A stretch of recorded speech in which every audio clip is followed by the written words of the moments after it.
Bonjour et bienvenue à tous donc pour cette deuxième vidéo consacrée à l'analyse du manga Akira de Katsuhiro Otomo. Je rappelle qu'en tout il y aura 12 vidéos, 2 pour chaque volume de luxe sorti chez la Kodansha, ce qui je pense va totaliser en gros 8 heures de vidéo. Donc la première vidéo, on s'était arrêté lorsque Tetsuo s'évadait de l'hôpital et qu'il déambulait dans les ruelles nocturnes de Neo-Tokyo et était surpris soudainement par la bande des clowns. Tetsuo se retrouvait alors face à Chip. Lors des publications d'Akira dans le bimensuel Young Magazine, Otomo élaborait une page titre introduisant chaque épisode. Hormis pour la première, qui nous révélait Neo-Tokyo vu depuis l'espace, celle des 8 chapitres suivants nous présentait Kaneda ou Kei, les protagonistes du moment, en situation, dans un découpage assez strict où l'on pouvait lire le nom de l'auteur en kanji et le titre de l'œuvre en katakana. Pour ce 10e épisode, sorti le 2 mai 1983, Katsuhiro va confectionner une page titre s'étalant sur 4 planches, hautes en couleurs, prolongeant la narration de son histoire, c'est-à-dire la confrontation entre Chip et Tetsuo. Une page pour dévoiler le nom de l'auteur, et les 3 autres pour faire apparaître les 3 katakana d'Akira.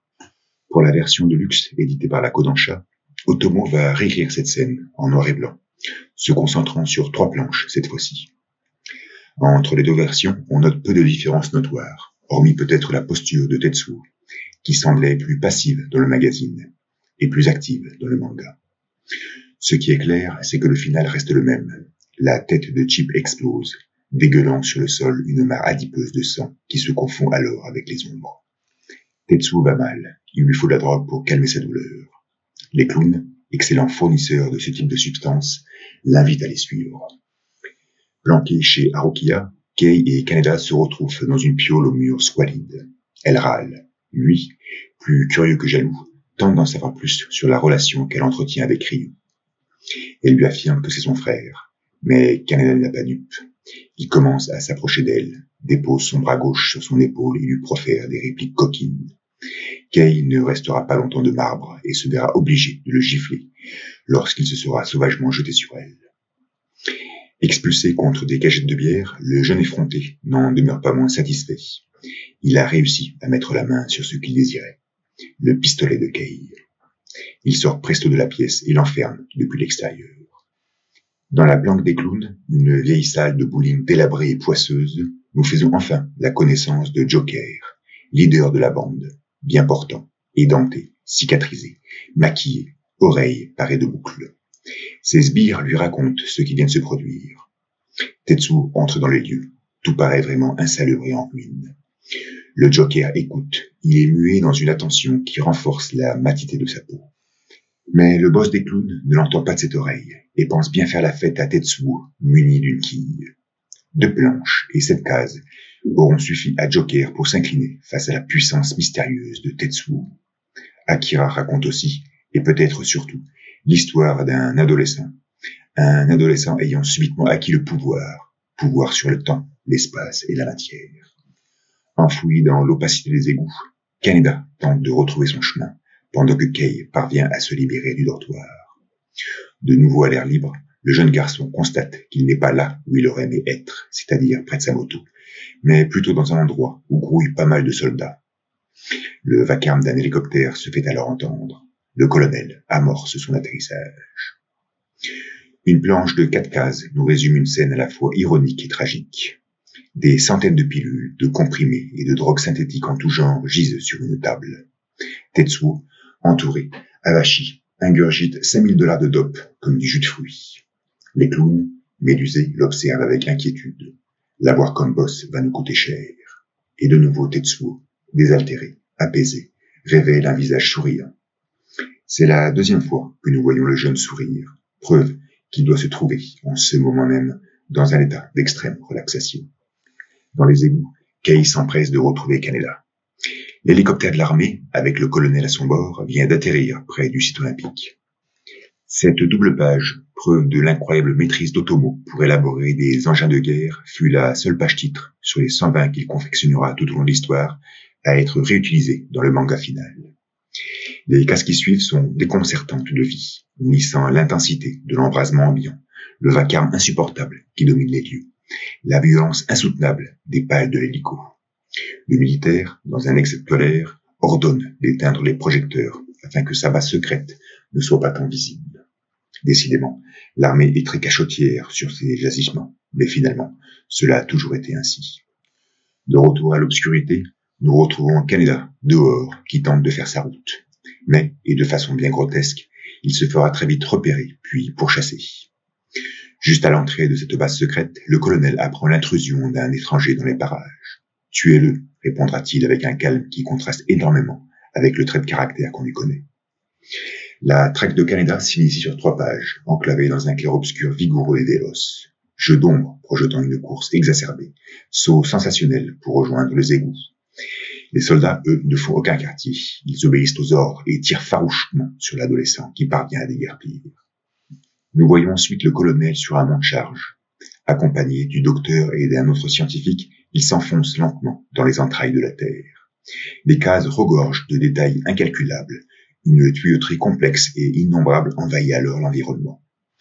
Posté, droit comme l'exige son grade, le militaire s'enlise dans des songes profonds et hermétiques. Il faudra attendre le film de 88 pour entrevoir, de façon bien résumée je pense, la nature de ces songes profonds.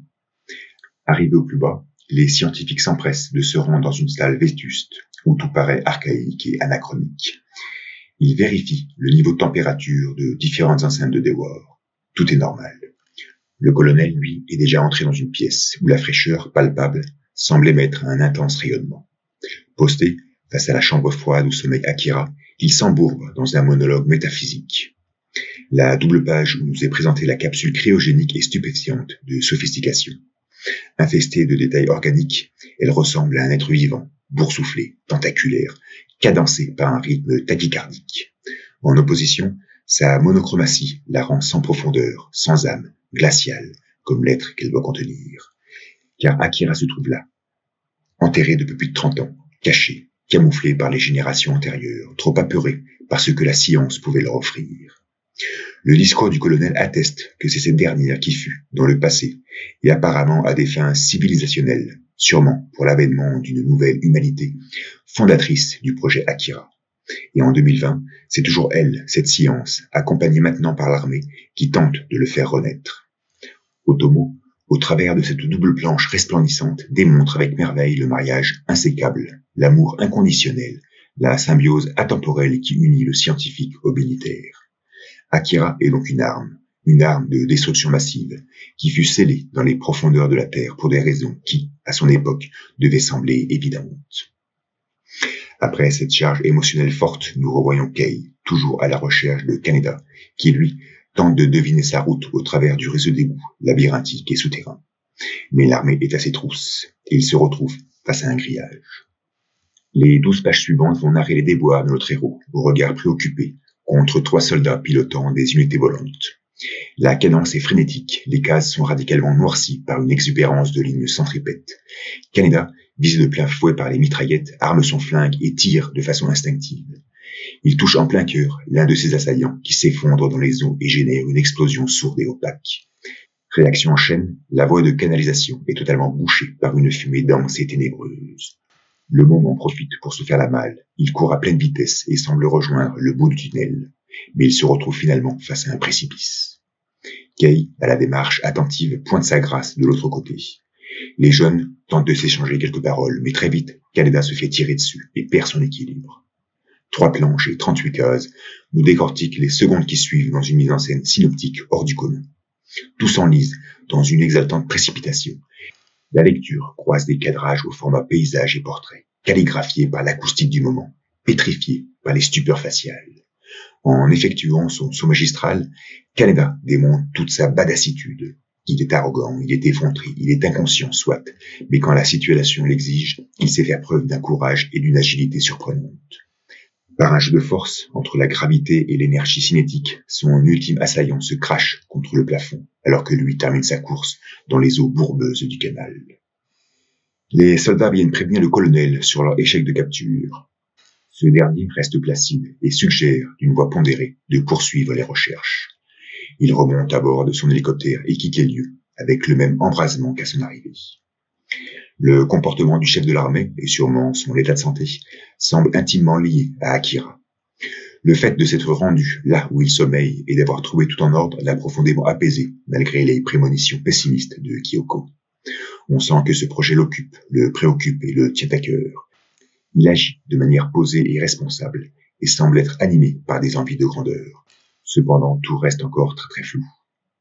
De nouveau dans les égouts, Kaneda refait surface, retrouve Kei heureuse de le revoir sain et sauf. À l'extérieur, toujours proche du site olympique, baigné maintenant par la quiétude, Kaneda parvient à faire démarrer sa moto. Les deux jeunes l'enfourchent. Ils se dégagent de leur visage un sourire vérace, preuve de leur joie à s'en être sortis indemnes. Ils dévalent alors, à pleine vitesse, l'autoroute inusitée pour rejoindre la grandeur photogénique de Neo-Tokyo. Une vue plongeante et lumineuse sur un angle de rue crasseux du 17e district nous introduit une nouvelle journée. Harukiya cherche Kaneda, qui est en train de faire quelques réglages sur sa moto. Le patron, l'hébergeant gratuitement, pense bien faire travailler le jeune en contrepartie. Malgré la négative de ce dernier et son refus d'être traité comme un esclave, il finira par nettoyer le bar avant son ouverture à grands coups d'aspirateur. Il pense alors à Kei et se demande où elle pourrait être. Harukiya lui apprend qu'elle est sortie tôt le matin. On la retrouve d'ailleurs sous un énorme viaduc, main dans les poches, lointaine, le regard dégageant une certaine amertume. Elle se fera plus souriante en revoyant Ryu, accompagné et blessé au bras gauche. Une longue discussion s'amorce et s'étale sur 3 pages. Kei raconte son altercation avec ses plateformes volantes près du site olympique. Ryu lui annonce que des sommes colossales ont été débloquées sur des installations proches de ce même site.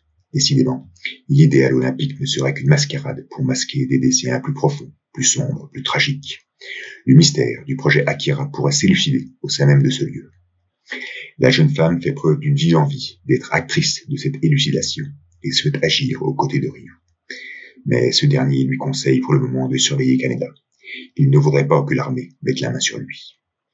Il se retire alors, laissant Kei de nouveau seul, planté dans son amertume. Depuis le début du manga, le personnage de Kei a su préserver, avec élégance, un certain mystère. Après cette discussion, on sent qu'elle porte une affection particulière à Ryu. Leur relation est plus que fraternelle. Elle va au-delà de leur union dans la lutte.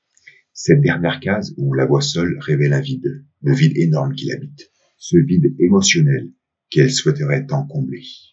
Mais surtout, après cette discussion, on se sent encore plus proche de son engagement, de son dévouement.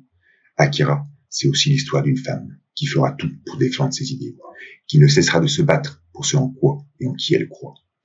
La nuit venue, Kaneda est toujours en train de rafistoler sa bécane. Il extrait du réservoir, sous un regard obnubilé, la pilule interceptée à Takeshi voilà déjà plusieurs semaines. Décidément, que cherche bien ce petit effronté avec une telle possession? Pendant ce temps, Yamagata et Kai entrent chez Harukiya. D'une mauvaise humeur évidente, ils s'entretiennent avec le patron. Juste après se profile en ces mêmes lieux l'espion, ou l'agent secret, de l'autre jour. Il détient 3 photos avec lui, celles de Kei, Ryu et Kaneda. Il observe, écoute, et sursaute en entendant de la bouche de Kai le prénom de son ami. Toujours bercée par une démarche nonchalante, Kei refait son apparition. Elle reste discrète à la vue de Kaneda, qui lui la taquine sur son soi-disant frère. Elle le remet en place, prouvant de ce fait que Ryu était un sujet de discussion sensible. S'extirpe alors de l'intérieur du bar et dans une bousculade tumultueuse, la bande au complet, heureuse de retrouver son camarade. Yamagata est colérique, il raconte les déboires avec les clowns. Ces derniers exécutent de véritables razzias afin d'acquérir de la dope à outrance. Mais le visage de Kaneda change d'expression en apprenant que Tetsuo est devenu le nouveau leader de cette bande. Il n'y croit pas, pourtant ses amis sont formels, c'est bel et bien lui, et il s'est totalement transformé. Une transition en fondu enchaîné nous mène alors de la noirceur de sa chevelure à la noirceur de la nuit. Lancé à pleine vitesse, des clowns tabassent sans scrupule un motard qui finit par s'écraser au sol. Au loin, 3 lumières s'extirpent de la pénombre. Une silhouette s'approche, et Tetsuo laisse paraître un visage qu'on ne lui connaissait pas. C'est le 4 juillet 1983 que l'épisode 14 d'Akira sort dans Young Magazine. Pour l'introduire, Otomo signe une illustration magistrale, une image d'une puissance phénoménale. Un Tetsuo, le regard pénétrant, baigné par son jeune pouvoir. C'est pour moi la plus belle page titre de toute la saga. Beaucoup d'autres pourront sembler d'une qualité graphique supérieure, où on aurait peut-être demandé à l'auteur plus d'heures d'élaboration. Mais celle-ci est unique en son genre, par la force émotionnelle qu'elle dégage, par l'impétuosité qu'elle transmet, par la prépotence de son harmonie. Pendant les 8 années durant lesquelles Otomo va s'acharner à mettre en page Akira, il y a 2 choses sur lesquelles il va exceller. La destruction de Neo-Tokyo et Tetsuo. Tetsuo sera le seul personnage du récit à recevoir une attention particulière dans son tracé. Le seul à être montré avec une telle précision et qualité. Katsuhiro va élaborer, tout au long de l'histoire, des dessins d'une complexité prodigieuse pour nous exposer la lente et douce transformation de cet adolescent. Et celle-ci est la première d'une belle série, un Tetsuo beau, intense, quintessentiel, qui forme une transition parfaite avec les dernières cases du précédent chapitre. Et pour commencer cet épisode, nous retrouvons Kaneda, accroupi, pensif, sans nul doute attristé par la récente nouvelle qu'il vient d'apprendre. Mais il faut réagir. Il décide donc de se réunir avec tous les gangs de la ville afin de mener une bataille déterminante contre les clowns. Avec Yamagata et Kai, ils définissent l'heure et le lieu du rendez-vous, demain à 17h chez Harukiya. Tout ça sous l'oreille attentive de l'agent secret qui sut écouter toute la conversation, bien planquée au coin d'un mur. Dans la clarté profonde d'une nuit surchargée, nous retrouvons Ryu discutant avec Nezu. D'après les plus récentes informations de ce dernier, tout le budget alloué à l'armée serait pour financer le projet Akira, pour développer une unité entière de personnes aux capacités paranormales, s'apparentant presque à un attirail nucléaire. Ryu est terrifié. Avec de telles sommes dégagées, il serait apte à détruire 100 fois la planète. Ici, à ce niveau du récit, et si l'on en croit ces informations, les forces militaires seraient en train de s'équiper d'un arsenal impressionnant. Cependant, on n'en connaît pas les raisons. L'armée souhaite-t-elle faire un coup d'État afin de prendre le pouvoir? Souhaite-t-elle déclarer la guerre à un pays adverse, sous les ordres du gouvernement en place? On n'en sait rien. Nezu parle d'ennemis, ce qui nous laisserait penser que la bataille est interne, bien que. Par contre, on ne réussit pas à savoir s'il appartient, lui, à un pouvoir en place, qu'il soit politique ou religieux. Ce qui est clair, c'est qu'il arrive toujours à avoir accès à des renseignements sensibles. Mais surtout, il parvient toujours et sans difficulté à énoncer un récit dramatique de la situation, afin de mieux convaincre Ryu sur ses agissements. 4 planches nous sont ensuite présentées afin de compter la bagarre entre l'agent secret, venant tout juste de quitter le bar Harukiya, et l'un des coéquipiers de Ryu. Ce dernier se souvient très bien de ce visage qu'il avait remarqué dans la salle de billard, le jour de l'intervention militaire. Là aussi, difficile de savoir ce qu'avait en tête Otomo en mettant en scène ce genre de situation qui n'apporte rien à l'histoire, hormis le fait de nous replonger dans une perverse nostalgie. La présentation du combat est intéressante, cadencée et rythmée, et se termine sur une case insonore où l'on voit l'espion effondré à terre, un poignard dans l'estomac. Le lendemain, vers 17h, tous les gangs du quartier sont postés chez Harukiya, dans le but d'établir un plan d'attaque. Kei, assise au comptoir, a pris ses distances. Apparemment, c'est Yamagata le stratège. C'est lui qui dicte les conduites de chacun, afin d'attirer Tetsuo dans un piège. L'un des Vauriens l'appellera d'ailleurs monstre, à la grande stupeur de Kaneda. Ici, on comprend parfaitement pourquoi ce n'est pas ce dernier qui impose les directives. Il aurait été incapable d'élaborer une embuscade contre son propre ami. Chez les clowns, des ustensiles chimiques déambulent dans une pièce à la norme hygiénique vacante. Joker et ses potes préparent une drogue tellement pure qu'une seule goutte enverrait n'importe quel mortel en enfer. Tetsuo, globe oculaire sur le point d'exploser, visage convulsé par la douleur et la souffrance, s'en injectera un Erlenmeyer complet. De nouveau au bar, Yamagata tente d'expliquer à Kaneda pourquoi son ancien camarade est devenu un monstre. Il lui parle de ses pouvoirs psychokinésiques, de ses nouvelles capacités mentales totalement stupéfiantes et méconnues. Si Otomo souhaitait raconter l'histoire d'une bande d'adolescents confrontés à un problème qu'ils ne pouvaient pas comprendre, c'est bien ici que se situe l'apogée de cette incompréhension, le changement d'état de Tetsuo. Kei, au travers d'un regard magnétique, trouve cela très intéressant et veut en écouter davantage. Kaneda, lui, demeure plus interrogatif. Normal, c'est de son ami qu'il s'agit. Avachi sur une banquette, tubulure à perfusion autour du bras, Tetsuo semble dans un état comateux. Mais il se réveille soudainement, les yeux dilatés, comme attiré par une puissance attractive des plus mystérieuses. Il quitte le bowling avec le reste des clowns. Chez Harukiya, entouré de Yamagata et Kei, Kaneda sirote un verre. Affecté, désorienté, il pense à son ami. Et l'épisode s'arrête là, sur une planche hors du commun. Tetsuo est sur son chouper, cheveux au vent, bras croisés, dévalant les rues à toute vitesse. Son visage, ferme et affermi, exhibe une pupille translucide et totalement boursouflée par le psychotrope. Regard croisé entre Kai et Kaneda. Tetsuo a été repéré. C'est l'heure d'initier la bataille. Juste après, on se retrouve à l'hôpital où le colonel vient féliciter la bravoure de son agent secret allongé sur un lit. Les informations fournies sont précieuses pour le militaire qui ordonne à ses hommes de ratisser la zone du 17e district. Un face-à-face transitionnel magnifique nous permet de revoir Kaneda qui demande à Kei de lui prêter son flingue. Tu sais, je pense qu'il restait une balle. Décidément, notre héros n'a pas froid aux yeux. Commence alors sur 9 planches la mémorable guerre des gangs, celle même qui sera mise en scène dans le film. Cadrage ultra-panoramique sur des motards en furie. Cadrage véloce sur un lâchage chorégraphique et parfaitement bien orchestré. Plan séquentiel au tracé percutant sur la confrontation avec les clowns. Éjection de la racaille dans les lieux publics afin de contraster cette guerre des classes. Matraquage tenace et figé d'une pétrifiante barbarie. Joker fait son entrée, bouche ouverte, le regard obstiné. Ils s'y mettent à plusieurs pour lui barrer la route, mais l'ancien boss des clowns ne manque pas de ressources et envoie valdinguer pas mal de monde. Cependant, contre la multiplicité des assaillants leur faisant face, les clowns devront très rapidement abdiquer. Tout se terminera dans une orgie violente et charnelle, musicalisée par le couinement des pneus. Ces 9 pages sont mémorables, soit, mais elles sont surtout uniques de par leur mise en scène, leur cadence, leur frénésie, leur tension, leur beauté singulière, du Otomo dans toute sa splendeur et sa maîtrise. On retrouve ensuite Kaneda, accompagné par Kai, à pleine vitesse, sur une case calligraphiée par le bruit du moteur, alors que Tetsuo, lui, apparaît dans une case de même dimension, avec la même concentricité, mais noyé dans un silence absolu. Il se fera d'ailleurs pourchasser par quelques renégats à la recherche de vengeance, qui finiront très vite leur course sous les roues de camions. Yamagata est posté près d'un hangar, casque sous le bras. Il est rejoint par tous les autres membres du comité final. Ils attendent Tetsuo, qui nous offre un regard opiniâtre, déterminé, totalement estompé par une trame uniforme. L'épisode s'arrête là, sur un Yamagata combatif et convaincu. Tu es allé un peu trop loin, n'est-ce pas, Tetsuo? Une page titre atypique pour nous présenter l'épisode 16.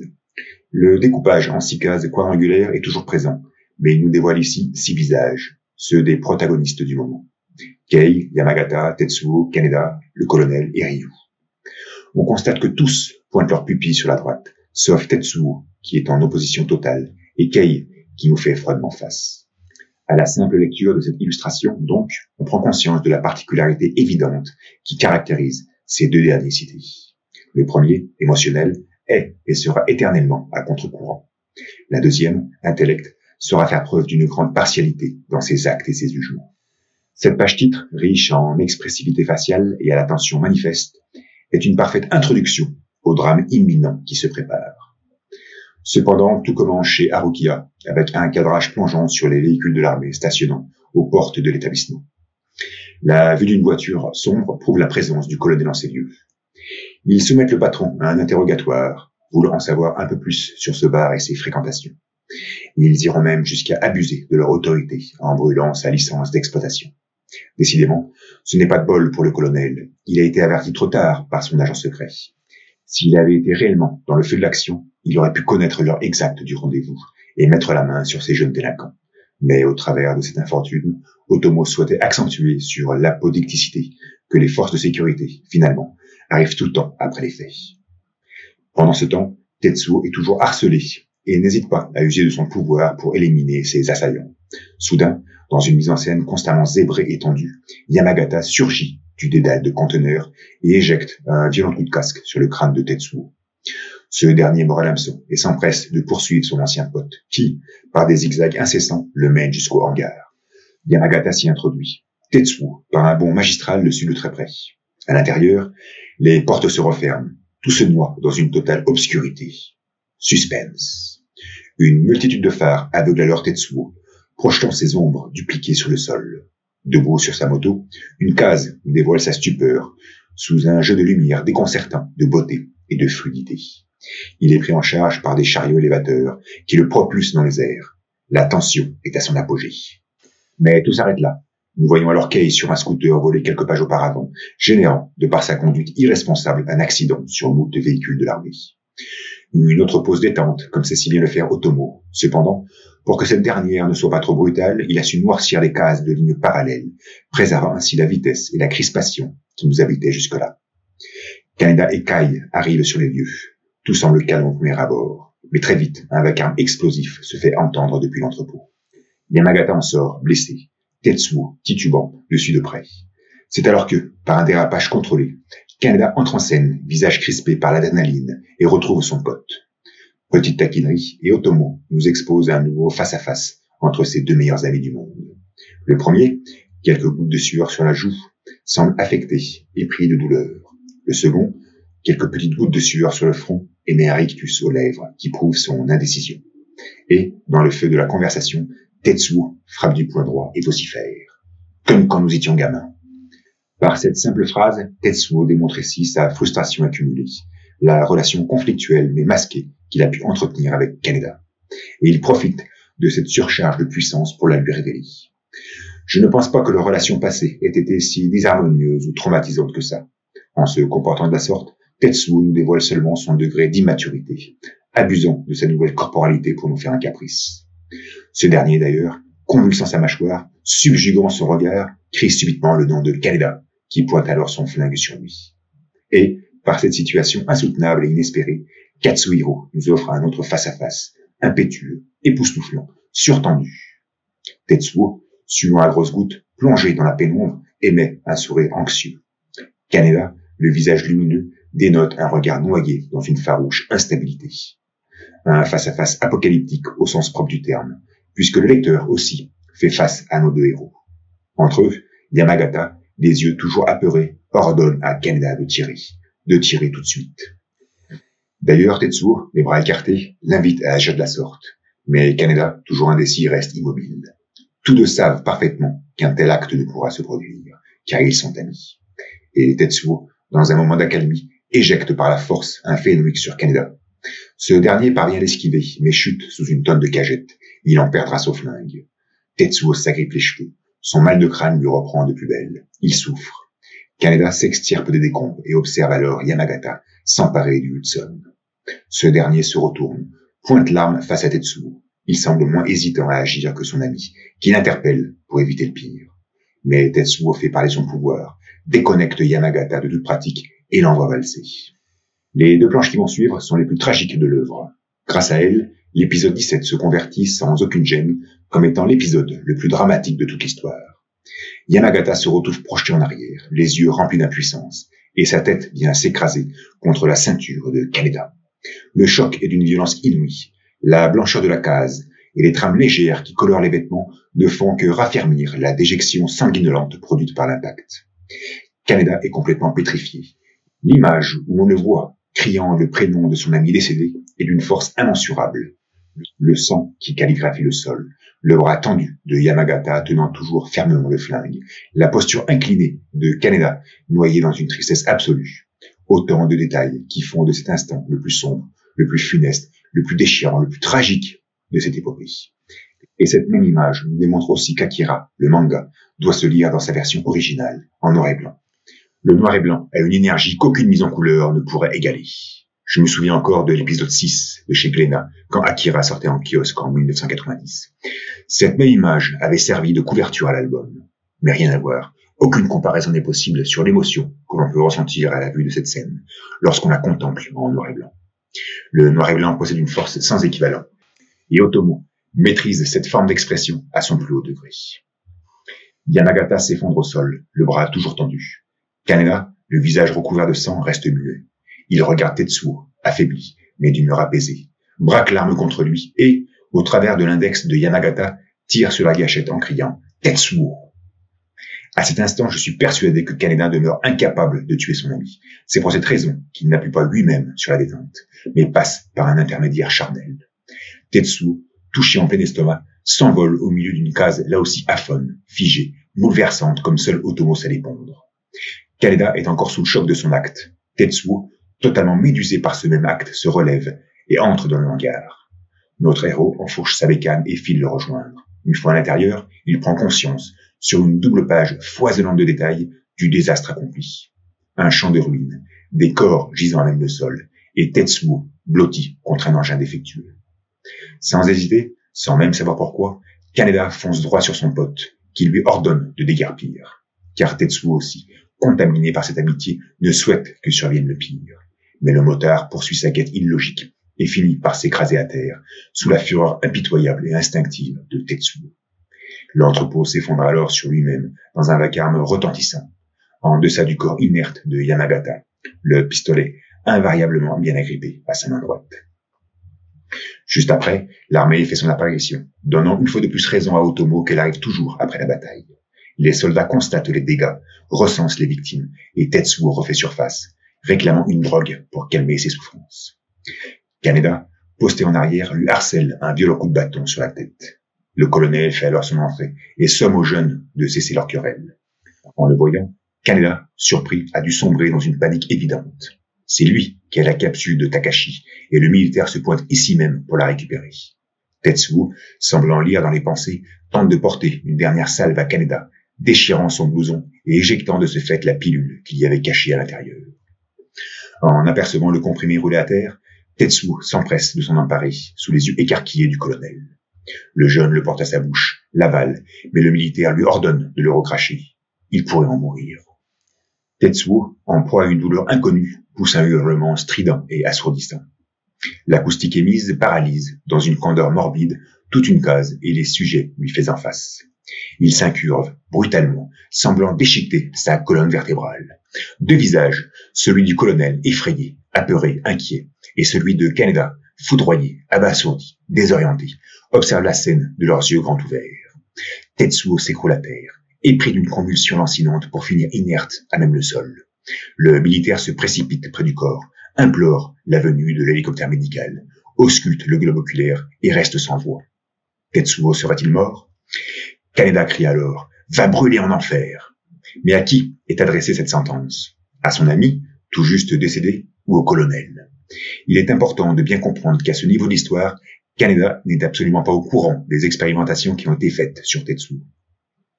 En voyant le militaire agir de la sorte, et surtout, après sa phrase émise 2 cases plus loin, « Qu'est-ce que tu cherches, crâne d'œuf ?» il donne l'impression qu'à cet instant, il y voit plus clair. Non pas qu'il soit pleinement conscient que son ami est devenu un cobaye pour la sécurité nationale, mais il doit maintenant être capable de mettre en relation la tragédie passée avec les agissements secrets de l'armée.